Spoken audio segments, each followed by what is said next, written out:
मान्यवर, मैं जो इनके समर्थन में, जो इनको पॉपुलर लैंग्वेज में अर्बन नक्सल कहते हैं, वो बुद्धिजीवी भाइयों को सवाल करना चाहता हूं। मैंने 6 दिन से लगभग 2000 आर्टिकल निकाले, सारे बुद्धिजीवी भाइयों ने लिखे हुए। मेरे पास इसका पूरा जिस्ट भी है।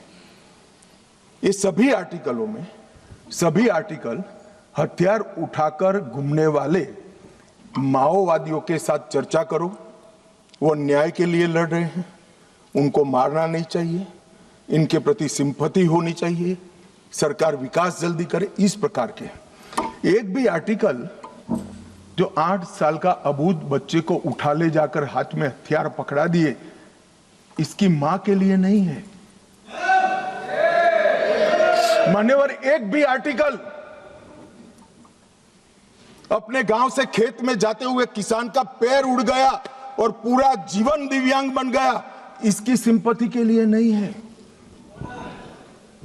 5000 से ज्यादा सिक्योरिटी फोर्सेस लड़ते लड़ते शहीद हो गए, उनकी विधवाओं के लिए एक भी आर्टिकल नहीं है, इनके अनाथ बच्चों के लिए एक भी आर्टिकल नहीं है। आपकी मानवता संविधान तोड़कर हथियार लेकर घूमने वालों के लिए ही है।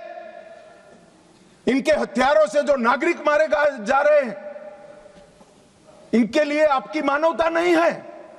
मानवता के दोहरे चरित्र को मैं स्वीकार नहीं करता। मान्यवर, ये मानवतावादी नहीं है, नक्सलियों के समर्थक है।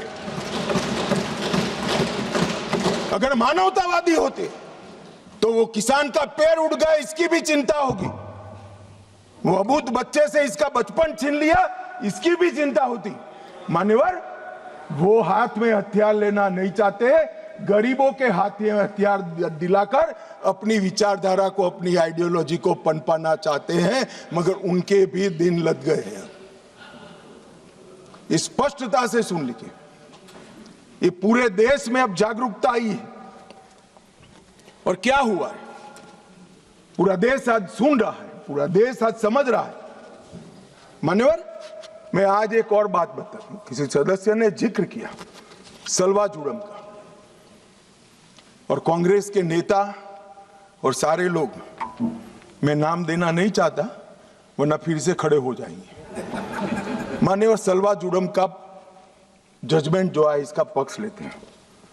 मान्यवर, सलवा जुड़म की शुरुआत 2005 में राज्य समर्थित, मतलब सरकार समर्थित जन आंदोलन के रूप में हुई। आदिवासी युवाओं को एसपीओ बना गया, जिसको कोया कमांडो कहते थे, और उनको ये जो आतंक फैलाते थे, इनके सामने लड़ने के लिए ट्रेनिंग दी गई। मान्यवर, एम्बुश की रणनीति जो अपना रहे थे, इसके खिलाफ उसी प्रकार की रणनीति अपनाने का निर्णय हुआ। अब मैं ये पूछना चाहता हूं कि सलवा जुड़म की शुरुआत किसने की? मान्यवर, किसी बीजेपी के कार्यकर्ता ने नहीं की थी।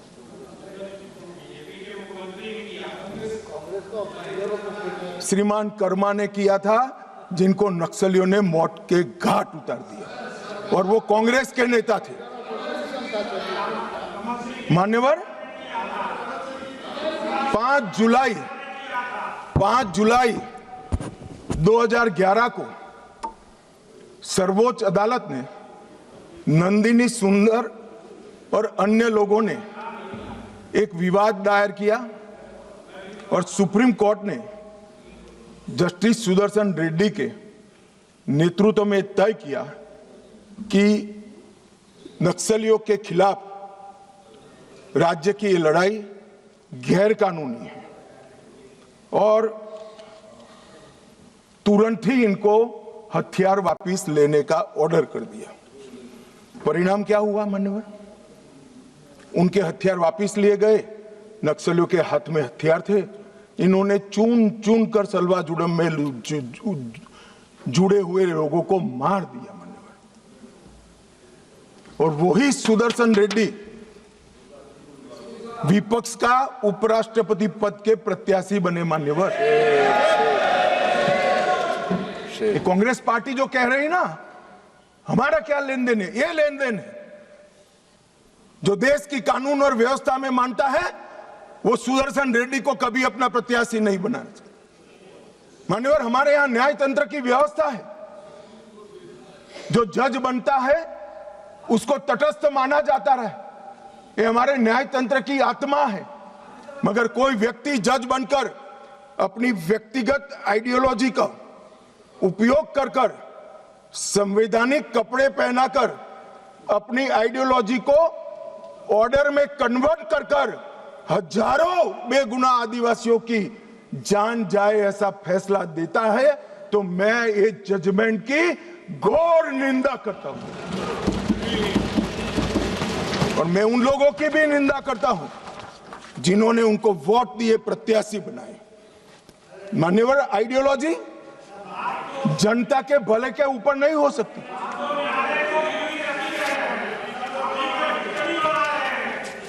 मान्यवर, आइडियोलॉजी कभी अबूझ आदिवासियों की सुरक्षा के ऊपर नहीं हो सकती। आइडियोलॉजी जनता के भले से ऊपर नहीं हो सकती। मान्यवर, ये कह रहे हैं विकास नहीं है, विकास नहीं है। 2014 के पहले का मैं बोलूंगा तो फिर से हो हल्ला करेंगे, मगर 14 के बाद का तो बोलने का मुझे अधिकार है मान्यवर, क्योंकि हमारी पार्टी की सरकार है, हमारे नेता के नेतृत्व में, नरेंद्र मोदी जी के नेतृत्व में सरकार चल रही है मान्यवर। 2014 के बाद ये पूरे क्षेत्र में 17,589 किलोमीटर सड़कें बनाने का मंजूरी दिया है, जिसमें 12,000 किलोमीटर सड़कें बन चुकी हैं। ये विकास की बात करें, वो इसलिए हो रहा है कि धीरे धीरे धीरे नक्सलवाद समाप्त हो रहा है, वरना वहां सड़कें नहीं होती थी। आईडी गाड़ देते थे, ट्रकों को जला देते थे, और लगभग 20,000 करोड़ रुपया खर्च हो चुका है। 20,000 करोड़ रुपया। मोबाइल टावर लगभग 5,000 मोबाइल टावर 6,000 करोड़ के खर्चे से हम लगा चुके हैं मान्यवर। वहां पर दूरसंचार पहुंचेगा तो ये दुनिया के साथ जुड़ेंगे, देश के साथ जुड़ेंगे, विकसित भारत के साथ जुड़ेंगे मान्यवर। 2 अन्य योजनाओं में और 8,000 4G टावर बनाने का हुक्म नरेंद्र मोदी जी ने किया है। बाद में दिल्ली जितनी ही कनेक्टिविटी छत्तीसगढ़, महाराष्ट्र और तेलंगाना के आदिवासी क्षेत्र में होगी।